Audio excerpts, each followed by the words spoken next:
Good evening students, this is Vivek Singh from Manas defence academy. तो जैसे आपको पता है कल एनडी का आपका पेपर हुआ था। आई होप कि सभी का पेपर अच्छा गया होगा। तो उसी पेपर का आज हम एनालिसिस करने वाले हैं। तो मैं आज मैथ्स का जो कल का पेपर कंडक्ट कराया गया था उसका हम एनालिसिस भी करेंगे और हम सारे क्वेश्चंस को सॉल्व करेंगे। ठीक है, तो आज हाफ एन आवर में जितने क्वेश्चंस हो जाएंगे हम करेंगे, बाकी हर दिन एक एक घंटे क्वेश्चंस हम सॉल्व करेंगे। ठीक है, सो लेट्स प्रोसीड। तो सबसे पहले पेपर का एनालिसिस करते हैं। तो अगर आप देखोगे जो हमारे सेक्शंस हैं, जो मेजर सेक्शंस होते हैं आपके मैथ्स के पेपर में, वो algebra, calculus, coordinate geometry, vector study geometry, statistics, trigonometry and probability होता है। तो आप देखोगे अलजेब्रा से 37 क्वेश्चंस आए थे इस बार। ऑलमोस्ट एवरी टाइम इतना ही रहता है, 35 to 40 के बीच में रहता है। कैलकुलस से भी 32 क्वेश्चंस आया था, पिछली बार 30 क्वेश्चंस थे। अप्रॉक्सीमेटली इतना ही होता है, 25 to 30। कोऑर्डिनेट ज्योमेट्री से 10 क्वेश्चंस, लास्ट टाइम भी 10 क्वेश्चंस थे। वेक्टर से 9 क्वेश्चंस, लास्ट टाइम 10 क्वेश्चंस थे इससे। स्टैट से 8 क्वेश्चंस, ट्रिग्नोमेट्री से 13 क्वेश्चंस एंड प्रोबेबिलिटी से 11 क्वेश्चंस। तो मोर और लेस जो हर सेक्शन से जितने क्वेश्चंस इस बार पूछे गए हैं, एवरी टाइम इतना ही पूछा जाता है, +-2 थोड़ा बहुत इधर उधर हो जाए, इतने ही क्वेश्चंस आते हैं हर सेक्शन से। ठीक है, तो सबसे ज़्यादा जो हाई वेटेज वाला जो सेक्शन है that is algebra and calculus, जो सबसे ज़्यादा इंपॉर्टेंट है, जिसमें इसको मिला देंगे तो अराउंड 69 क्वेश्चंस होते हैं। ठीक है, चलो आगे बढ़ते हैं। अब हम डिस्कस करेंगे कि सबसे जो हाई वेटेज वाले चैप्टर्स कौन से, जिससे सबसे ज़्यादा क्वेश्चंस पूछे गए थे। तो मैं पूरा ऐसा नहीं लिखा हुआ कि सबसे ऊपर में सबसे ज़्यादा क्वेश्चंस आया, मैंने ऐसे रैंडमली लिख दिया है। तो परमिटेशन कॉम्बिनेशन से इस बार 7 क्वेश्चंस आए थे। मेरे ख्याल से अभी तक एनडी में कभी भी परमिटेशन एंड कॉम्बिनेशन से 7 क्वेश्चंस नहीं पूछा गया। इस बार 7 questions only for permutation and combination. ठीक है, इट्स अ बिग थिंग। उसके बाद प्रोबेबिलिटी से 11 क्वेश्चंस, स्टैट्स से 8 क्वेश्चन। स्टैट्स में हमेशा 8 से 10 क्वेश्चन ही आता है, तो कोई बड़ी बात नहीं, इस बार भी 8 क्वेश्चंस थे। ठीक है, ट्रिग्नोमेट्री से 13 क्वेश्चन, वो पिछले स्लाइड में भी दिखाया था मैंने। फिर मैट्रिसेस एंड डिटरमिनेंट से 7 क्वेश्चंस। इस बार थोड़ा सा कम क्वेश्चन आया मैट्रिसेस एंड डिटरमिनेंट से। पिछली बार अराउंड आई थिंक 11 क्वेश्चंस थे, इस बार थोड़ा सा डिक्रीज हो गया, 7 क्वेश्चंस ही पूछे गए इस बार। फिर इंटीग्रेशन से 12 क्वेश्चन, माय गॉड, इस बार तो रिकॉर्ड ही तोड़ दिया। 12 क्वेश्चंस ओनली फ्रॉम इंटीग्रेशन, मतलब इनडेफिनाइट एंड डेफिनाइट इन दोनों को मिलाकर 12 क्वेश्चंस ओनली फॉर इंटीग्रेशन। तो जिसका इंटीग्रेशन फेवरेट है ना, तो इस बार उनको कट ऑफ क्लियर करने में ज़्यादा परेशानी नहीं हुई होगी। ठीक है, okay. And questions from integration were quite simple, कोई इसमें ऐसा टफ क्वेश्चन मुझे तो नज़र नहीं आया। फिर 3D ज्योमेट्री से 4 क्वेश्चन, वेक्टर से 5 क्वेश्चंस। उसके बाद फंक्शन से 4 क्वेश्चंस, इतना ही रहता है। बाइनोमियल थ्योरम से 3 क्वेश्चंस, फिर आपका लॉगरिथम से 3 क्वेश्चंस, और नीचे आपको दिख नहीं रहा है, लास्ट में कॉम्प्लेक्स नंबर लिखा हुआ है, कॉम्प्लेक्स नंबर से 5 क्वेश्चंस पूछे गए थे। ठीक है, तो आप अगर देखोगे मोरलेस हर टाइम क्वेश्चंस इतने ही आते हैं इन चैप्टर से, मोरलेस। थोड़ा इस बार इंटीग्रेशन से ज़्यादा पूछ दिया गया और मैट्रिसेस डिटरमिनेंट से कम कर दिया गया, लेकिन मोरलेस क्वेश्चन इतने ही होता है। और यही सारे हाई वेटेज वाले चैप्टर्स हैं जिस पर आपको मैक्सिमम फोकस करना है। अगर इन पर ही फोकस करोगे ना, अच्छे से सारे क्वेश्चंस कर लोगे, तो आपको फिर कट ऑफ क्लियर करने में कोई दिक्कत नहीं होगी। तो सबसे ज़्यादा इंपॉर्टेंट चैप्टर्स कौन से हैं, आप साफ साफ दिख रहा होगा, trigonometry. Trigonometry actually is not a single chapter, it consist of many chapters, it's A section. फिर भी मैंने यहाँ लिख दिया ट्रिग्नोमेट्री। उसके बाद ये मैट्रिसेस एंड डिटरमिनेंट्स, ये भी बहुत इंपॉर्टेंट है। इंटीग्रेशन ऑफ कोर्स, ये भी बहुत इंपॉर्टेंट है। प्रोबेबिलिटी एंड परम्यूटेशन कॉम्बिनेशन, 1 2 3 4 5, मैं बोलूँगा इनमें से सबसे ज़्यादा इंपॉर्टेंट ये 5 चैप्टर्स हैं। और आप ये भी देखोगे ना, पास्ट ईयर के क्वेश्चंस देखो, कॉम्प्लेक्स नंबर्स पर भी ना एनडीए का बहुत फोकस है। इस चैप्टर से भी क्वेश्चंस काफ़ी पूछे जाते हैं, तो कॉम्प्लेक्स नंबर पर भी आपको फोकस करना चाहिए। और उसमें 5 क्वेश्चंस टाइम पूछे गए, एवरी टाइम 3 to 5 क्वेश्चंस हमेशा आते हैं इससे। ठीक है, ऑलराइट। तो अब क्वेश्चन पेपर आपको लगा कैसा? ठीक है, तो मैक्सिमम बच्चों से पूछोगे तो आपको यही सुनने को मिलेगा कि पेपर वॉज बिट टफ। मैं बोलूँ कि पेपर थोड़ा सा टफर साइड में था, लेकिन अगर आपको कट ऑफ क्लियर करना था तो कट ऑफ क्लियर करने में ज़्यादा दिक्कत नहीं हुई होगी आपको, क्योंकि कुछ इजी क्वेश्चंस भी थे। तो अगर आपने इजी क्वेश्चंस को इजीली फाइंड कर लिया, फाइंड करके क्वेश्चन सॉल्व किया होगा, तो आपका कट ऑफ इजीली क्लियर हो गया होगा। 30+ करना कोई बड़ी बात नहीं थी, लेकिन 50, 45 और 50+ करना वो मुश्किल था। कहने का मतलब कट ऑफ तो इजीली क्लियर हो जाएगा, लेकिन ज़्यादा स्कोर करना इस पेपर में बहुत मुश्किल था। Some questions were really difficult, और सच बताऊं इसमें कुछ क्वेश्चंस ऐसे थे जो जेई मेंस से डाला गया था, रिसेंट वाले जेई मेंस वाले क्वेश्चंस हैं।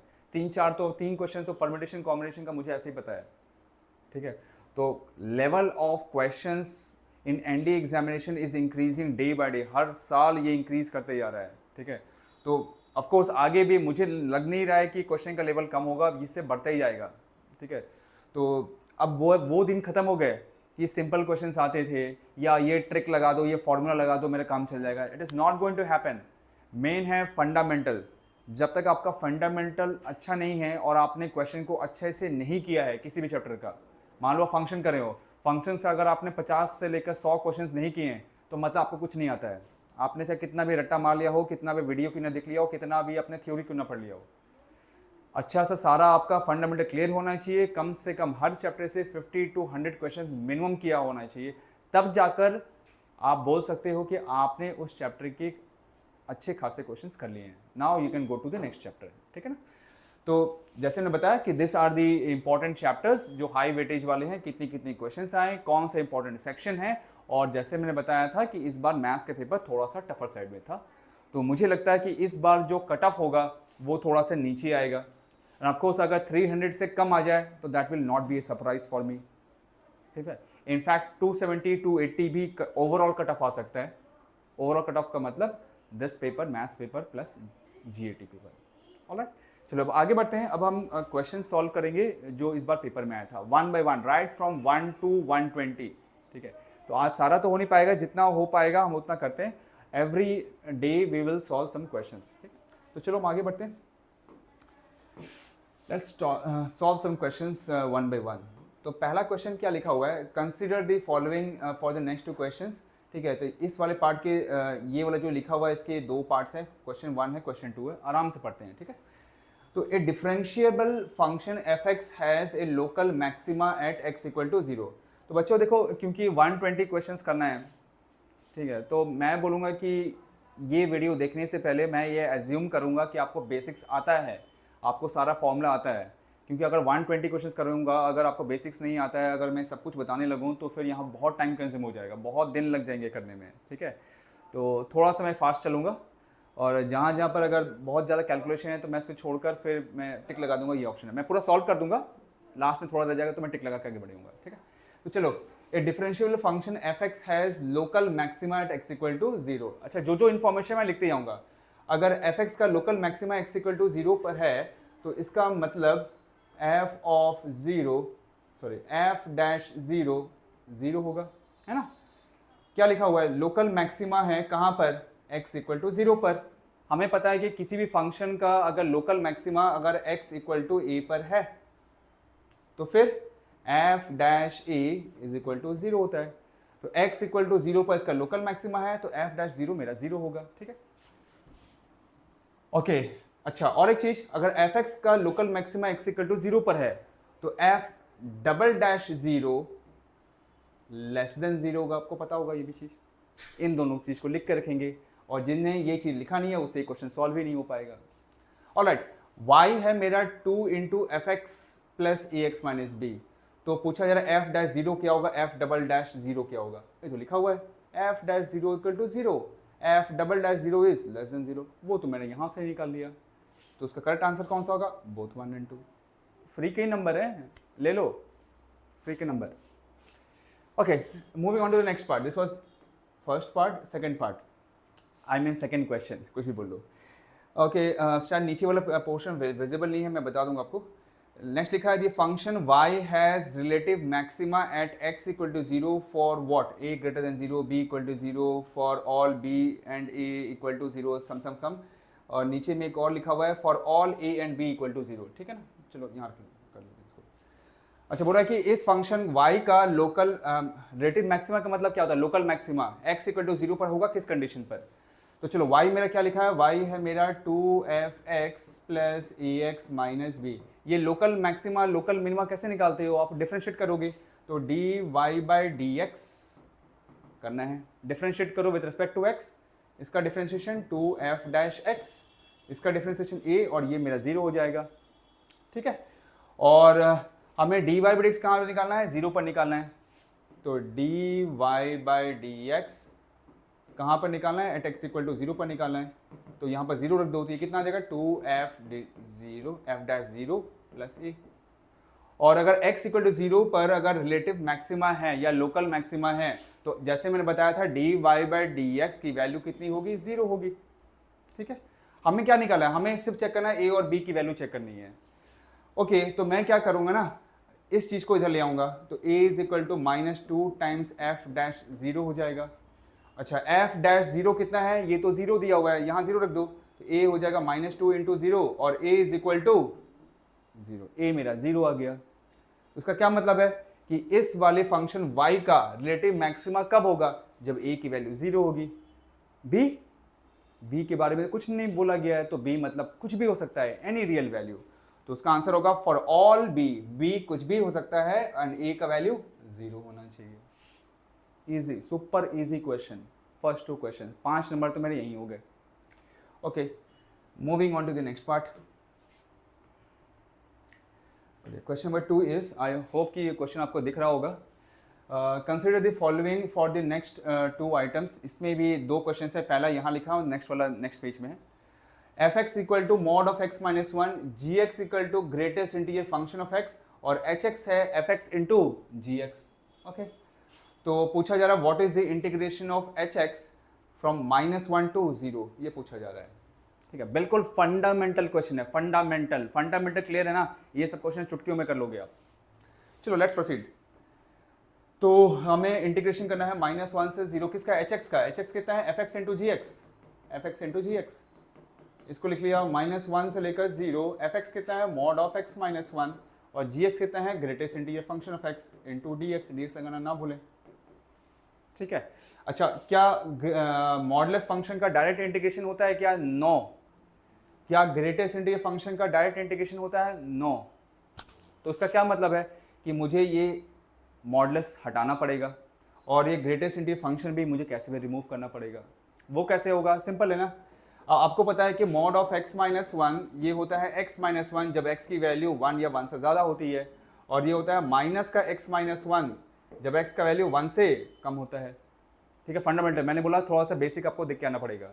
ठीक है, तो अब हम देखेंगे मेरा x का वैल्यू कहाँ से कहाँ है, x का वैल्यू है -1 से 0, -1 से 0 है। ठीक है, तो -1 से 0 1 से ज़्यादा होता है या 1 से कम होता है, ऑफकोर्स ये 1 से कम है। ठीक है, आपका x का वैल्यू ये है -1 से 0।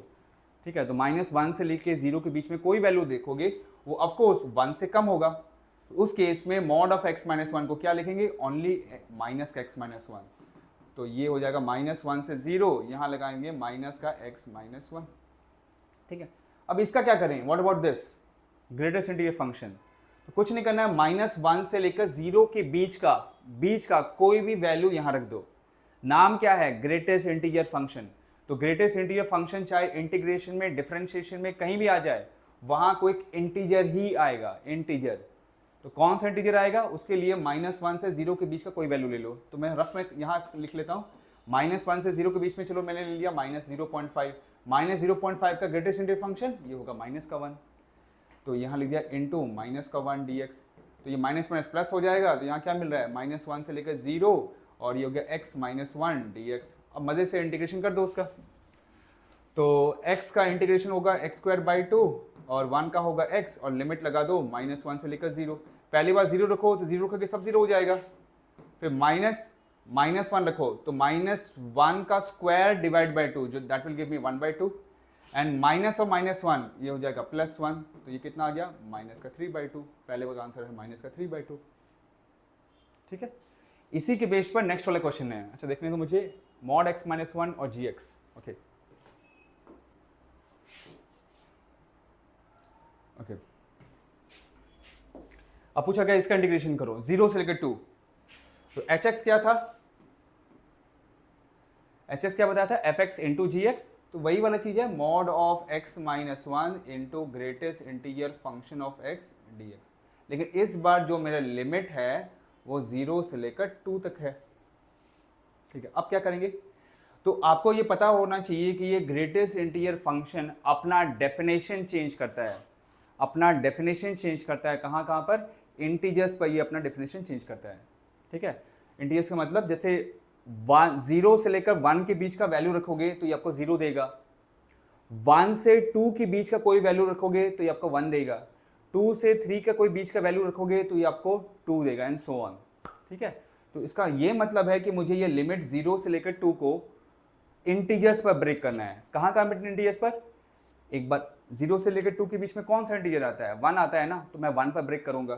तो I am going to write this as, let me write clearly, थोड़ा साफ साफ लिखते हैं। 0 पर ब्रेक करने का कि जैसे मैंने बताया था कि ये जो x माइनस 1 का मॉडुलस है 1 से कम पर ये आपको देगा माइनस का x माइनस 1, और 1 या 1 से ज़्यादा पर ये बन जाता है x माइनस 1, जैसे मैंने पीछे लिख के दिखाया था, 2 पार्ट में स्प्लिट किया था। तो ये भी रीज़न है कि मैं इसको 1 पर ब्रेक कर रहा हूँ। तो चलो आओ सॉल्व करते हैं। अब फर्स्ट वाले के लिए कुछ नहीं करना है, मैं थोड़ा शॉर्ट में बताना। फर्स्ट लिए कुछ नहीं करना है, क्यों नहीं करना है? क्योंकि 0 से लेकर 1 के बीच का यहाँ कोई वैल्यू लो, जैसे 0.5, अगर आप यहाँ पर 0.5 रखोगे तो 0.5 का ग्रेटेस्ट इंटीजर फंक्शन कितना होता है? ये आपका 0 हो जाएगा। तो 0 मल्टीप्लाई बाय एनीथिंग इज 0, और 0 का इंटीग्रेशन आपको 0 देगा। तो यहाँ कुछ नहीं करना है, बस हमें फोकस करना है सेकेंड वाली पर। तो यहाँ लिखा है 1 से लेकर 2 mod of x minus 1 into greatest integer function of x dx। अब यहाँ x की वैल्यू है 1 से लेकर 2, ठीक है, 1 से लेकर 2, तो 1 से लेकर 2 का मतलब x का वैल्यू 1 से ज़्यादा है। तो अगर x का वैल्यू 1 से ज़्यादा है तो मॉड ऑफ x माइनस 1 को हम क्या लिखेंगे? Only x minus 1। बताया था ना पीछे डेफिनेशन।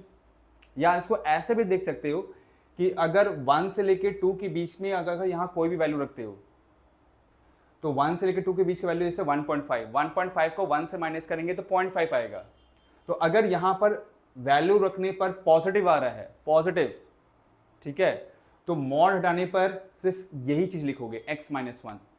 लेकिन वैल्यू रखने पर अगर यहाँ पर अंदर में नेगेटिव आ रहा है, जैसे माइनस का 0.3, तो फिर मॉड जब हटाएंगे तो बाहर एक्स्ट्रा माइनस आ जाएगा। इतना ध्यान रखो, इससे भी कम चल जाएगा। ठीक है ना। अच्छा, अब यहाँ पर क्या करेंगे? 1 से लेकर 2 के बीच का कोई वैल्यू रख दो, जैसे यहाँ रख दिया 1.5 का ग्रेटेस्ट इंटीजर फंक्शन ये होगा 1, और ये तो बहुत आसान हो गया। इंटीग्रेट कर दो x² minus x, and limit लगा देंगे 1 से लेकर 2। पहले 2 रखो तो यहाँ का 4/2 2 माइनस 2 माइनस, फिर यहाँ 1 रखेंगे, यहाँ का 1/2 माइनस का 1, ये तो कट जाएगा। यहाँ कितना आ रहा? माइनस का minus half which is equal to plus half. तो आंसर इज प्लस हाफ। ठीक है, clear? Moving on to next question. Okay, question number 5. This was very easy question, बस आपको करने का तरीका पता होना चाहिए। इन शॉर्ट, तो इस क्वेश्चन में तो हम ऐसे भी कर सकते हैं कि डायरेक्ट इंटीग्रेशन कर दो, ये तो बिल्कुल बेसिक इंटीग्रेशन है। रैशनलाइज कर दो, और रैशनलाइज करने के बाद आप उसको आराम से इंटीग्रेट कर देना, फिर कंपेयर बोथ साइड्स।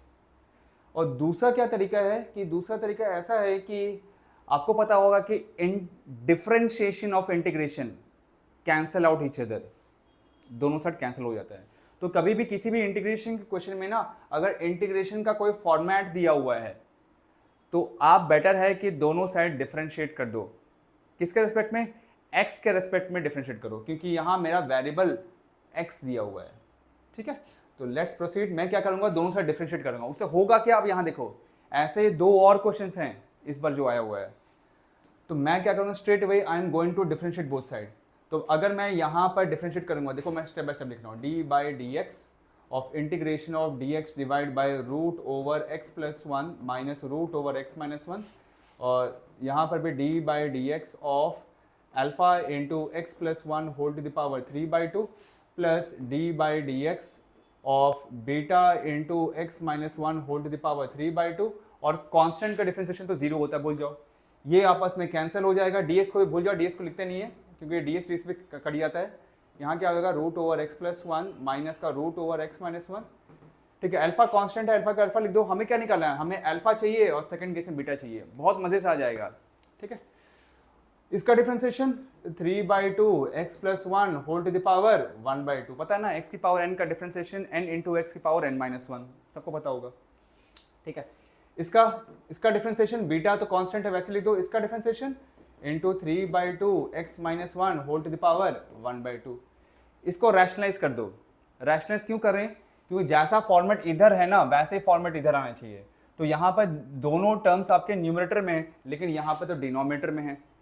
तो अपोजिट वाले टर्म से आप ऊपर और नीचे मल्टीप्लाई कर दो, मतलब प्लस वाले टर्म से ऊपर नीचे मल्टीप्लाई कर दो। तो ऊपर कितना आएगा, रूट का x प्लस वन प्लस का रूट x माइनस वन, और नीचे रैशनलाइज करोगे तो root X plus one minus root X minus one into root X plus one plus root X minus one.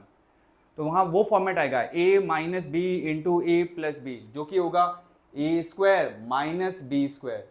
तो x प्लस वन माइनस इसका square x minus one.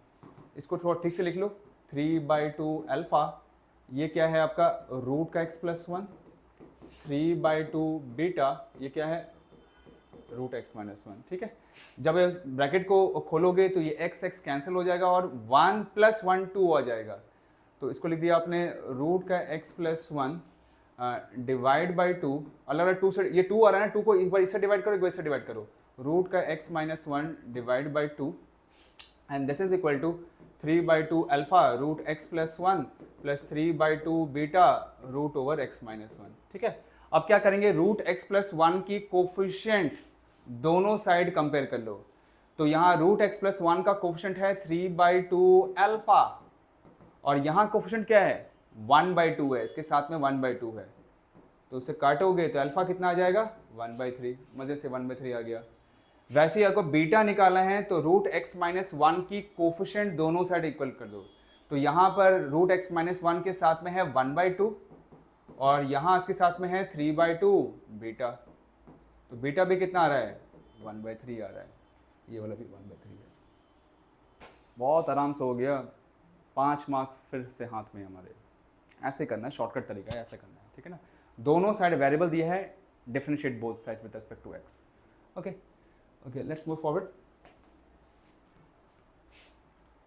Okay, next question, coming to question number 7. ये question जो है ना थोड़ा सा लेंदी है, इसमें actually area of boundary region वाले जो क्वेश्चंस होते हैं थोड़ा लेंदी होते हैं, और फिर डायग्राम बनाना में थोड़ा टाइम लगेगा इसमें। चलो देखते हैं। A circle the circle x square plus y square minus 2x equal to 0। ये थोड़ा सा टाइम कंज्यूमिंग क्वेश्चन है कि इसके दो पार्ट्स हैं। is partitioned by the line y equal to x in two segments. Let a1 comma a2 be the area of major and minor segments respectively. तो what is the value of a1? अच्छा बोल के आ रहा है ना, देखो यहाँ पर सबसे पहले मुझे फोकस करना है इसका डायग्राम। ठीक है, तो सबसे पहले x square plus y square minus 2x is equal to 0। ठीक है, इसका ग्राफ बनाना इंपॉर्टेंट है, डायग्राम मतलब ग्राफ कह रहा हूँ मैं। तो सबसे पहले इसका सेंटर निकालते हैं, रेडियस निकालते हैं। तो सेंटर पता है ना, सेंटर कितना होगा, अब उतना आना चाहिए बच्चों को। तो सेंटर निकालना है तो वो हो जाएगा 1,0, और रेडियस निकालेंगे इसका स्क्वायर प्लस इसका स्क्वायर, 1 का स्क्वायर प्लस 0 का square, and minus of the constant. Constant तो कुछ है नहीं, तो यहाँ कितना हो जाएगा 0, और इसके ऊपर root G square plus F square minus C का रूट। तो आर निकालो, ये भी 1 आ जाएगा। तो ये जो सर्कल है इसका सेंटर 1,0 है और रेडियस 1 है। ठीक है, चलो हम इसका एक ग्राफ बना लेते हैं। तो centre is 1,0 and radius is 1। तो let me change the colour, it is going to look like this. इसका जो सेंटर है दैट इज 1,0 और रेडियस है 1। ठीक है, यहाँ से 1 है, ये भी 1 है, ये भी 1 है, ये भी 1 है। ओके, अब और क्या है, this circle is partition by the line y equal to x. y equal to x आपको पता होना चाहिए, ये तो बिल्कुल एलिमेंट्री ग्राफ होता है। y equal to x identity function ही y इक्वल टू एक्स है। ठीक है, अब क्या बोल रहा है ना, ये y इक्वल टू एक्स, थोड़ा सा डायग्राम ठीक से नहीं बनाया, लेट मी इसको फिर से ड्रॉ कर लेते हैं एक बार।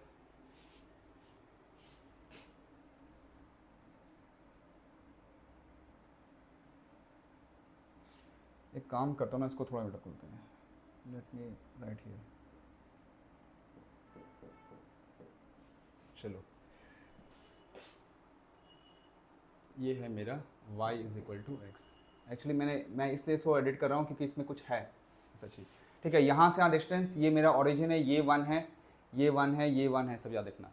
ओके, अब बोल रहा है y इक्वल टू एक्स है ना, वो इसको पार्टीशन कर रहा है इन 2 पार्ट्स। पहला है a1, दूसरा है a2। a1 क्या है, area of major segment, major segment को मतलब ये वाला, ये A1 है, ये A1 पोर्शन याद रखना, दिस इज A1 पोर्शन, यहां से लेकर यहां तक, और दूसरा जो सेगमेंट है that is A2, that is minor segment, ये वाला A2 पोर्शन है। Let's write this point S P। तो पूछा जा रहा है what is the value of A1, A1 मतलब इसका एरिया कितना होगा। तो उसके लिए क्या करेंगे ना, अब इसमें थोड़ा ध्यान से देखना आपको है। सबसे पहले हम इस P पॉइंट का हम कोऑर्डिनेट निकालेंगे। वो कैसे निकालेंगे, आप इस लाइन की इक्वेशन को और सर्कल की इक्वेशन को आपस में सॉल्व कर लो।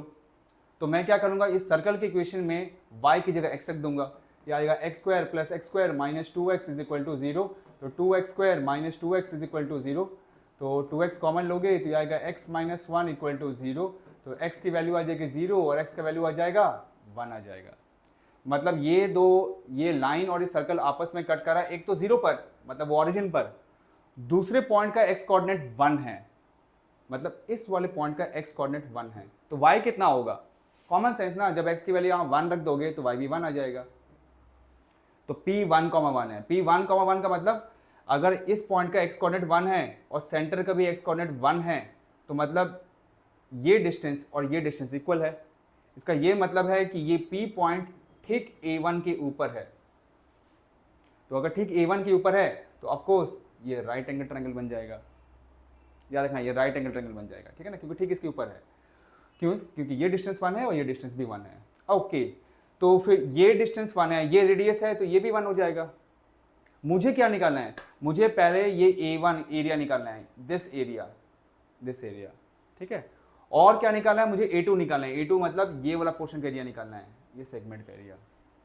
तो कैसे निकालेंगे, तो सबसे पहले मैं क्या करूंगा, मैं इस क्वाड्रेंट का एरिया निकालूंगा। क्वाड्रेंट समझते हो बच्चों, किसी भी सर्कल में अगर ये एंगल 90 डिग्री होता है तो this is called a quadrant. तो मैं क्या करूंगा, मैं पहले फोकस कर रहा हूं, मैं एक्चुअली करना क्या चाह रहा हूं, मैं पहले A2 निकालना चाह रहा हूं। A2 निकालना इजी होगा। A2 कैसे निकालूंगा, ये जो मेरा क्वाड्रेंट है, ये वाला क्वाड्रेंट, इसके एरिया में से इस ट्रायंगल का एरिया माइनस कर दूंगा तो मेरा A2 निकल जाएगा, ठीक है। तो मैंने क्या बोला, A2 निकालने के लिए क्या करोगे, क्वाड्रेंट के एरिया में से ये ट्रायंगल का एरिया माइनस कर लो। क्वाड्रेंट का एरिया कितना होता है, वो होता है पाई r स्क्वायर बाई 4। तो यहाँ कितना हो जाएगा, पाई इंटू रेडियस आपका 1 है तो 1 का स्क्वायर 1 हो जाएगा डिवाइड बाई 4, जो कि होगा पाई बाई 4, ठीक है। इसको साथ में लिखते हैं, ठीक है। क्वाड्रेंट का एरिया ऑफ क्वाड्रेंट, ठीक से लिखा नहीं मैंने, एरिया ऑफ क्वाड्रेंट जो मैंने बताया क्या है, पाई r स्क्वायर बाई 4, जो कि होगा पाई इंटू 1 का स्क्वायर डिवाइड बाई 4, जो कि होगा पाई बाई 4। ये इस पूरे का एरिया है। इसमें से ये ट्रायंगल का एरिया हम माइनस कर देंगे। ट्रायंगल का एरिया कितना होगा, half into base into height. तो एरिया ऑफ ट्रायंगल कौन सा ट्रायंगल, कुछ नाम दे देते हैं, चलो टी बोल देते हैं, OTP half into base into height, जो कि होगा 1/2। तो फिर ये A2 कितना होगा, तो सिंपल, जो मैंने क्या बोला, ये क्वाड्रेंट के एरिया में से इस ट्रायंगल OTP का एरिया माइनस कर लो, तो A2 होगा पाई बाई 4 माइनस का हाफ। ये इस क्वेश्चन, ये इसके नेक्स्ट वाले क्वेश्चन का आंसर है, उसमें A2 पूछा जा रहा है, पाई बाई 4 माइनस हाफ, ठीक है। तो फिर ये A1 क्या होगा, A1 मतलब मुझे ये कंप्लीट निकालना है। वो तो सिंपल है ना, सर्कल के एरिया में से ये A2 वाला एरिया माइनस कर लो, तो फिर ये जो मेरा A1 होगा वो क्या होगा, पाई r स्क्वायर मतलब पाई इंटू 1 के स्क्वायर में से ये A2 का एरिया माइनस कर लो, तो pi minus pi by 4 and plus half, that will give you 3 pi by 4 plus 1/2, 3 pi by 4 plus 1/2। चलो एलसीएम ले लेते हैं, तो 4 आएगा, यहाँ आएगा 3 पाई प्लस 2, तो 3 पाई प्लस 2 डिवाइड बाई 4, ये डी वाला हो गया। और इसका जो नेक्स्ट वाला पार्ट है उसका है pi by 4 minus half. Pi by 4 minus half का मतलब अगर आप इसको एलसीएम लोगे तो ये आएगा पाई माइनस का 2 डिवाइड बाई 4। तो चेक कर लेते हैं। अच्छा, ये नहीं पूछा गया है, चलो लिख लेता हूँ मैं, इसमें कुछ और पूछा गया है, चलो सॉरी फॉर दैट। पहले वाले का आंसर तो मैंने बता दिया, वो कौन सा था, ये वाला आंसर था, ठीक है, सॉरी फॉर दैट। हाँ, इस वाले का आंसर तो ये वाला था 3 पाई प्लस 2 डिवाइड बाई 4, और सेकेंड वाले के लिए कुछ और पूछा जा रहा है, तो देख लेते हैं चलो। तो 3 पाई प्लस 2 डिवाइड बाई 4 थोड़ा याद करना पड़ेगा मुझे।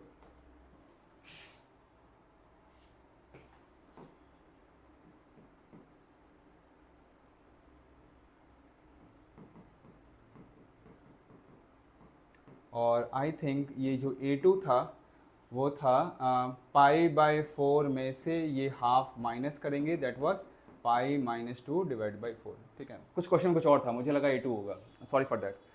ओके, A1 A2 निकाल लिया। अब पूछा जा रहा है इसका वैल्यू निकालो। अरे रख दो वैल्यू, क्या है इसमें। पहले मैं चलो A1 प्लस A2 निकाल लेता हूँ अलग से। तो अगर मैं A1 प्लस A2 करूँगा तो कितना आएगा, 3 पाई प्लस 2, शॉर्ट में कर लेते हैं ना, plus pi minus 2 and divide by 4, ये कैंसिल हो जाएगा, ये आ गया 4 pi divide by 4 which is equal to pi. फिर ये वाला पार्ट कर लेते हैं अलग से। तो A1 minus 3A2, A1 is 3 pi plus 2 divide by 4 minus 3 times A2, तो 3 times pi minus 2 and divide by 4। तो यहाँ 4 लिखेंगे, ये आएगा 3 पाई प्लस 2 माइनस का 3 पाई एंड प्लस का 6, this is 8 divide by 4 which is equal to 2। अब इन दोनों का रेशो निकालना है। तो अच्छा, और ऊपर में A1 प्लस A2 के साथ में 2 भी मल्टीप्लाई है, तो 2 into A1 plus A2 which is my pi and divide by A1 minus 3A2 which is equal to 2। Cancel हो गया, कितना आ जाएगा, पाई आंसर आ जाएगा। ठीक है, समझ में आ गया ना। कुछ नहीं है, पहले हमने A2 निकाला, फिर पूरे सर्कल के एरिया में से हमने वो A2 का एरिया माइनस कर लिया, तो A1 आ गया। ठीक है, और फिर A1 A2 की वैल्यू हमने यहाँ रख दिया, तो मेरा आंसर आ गया।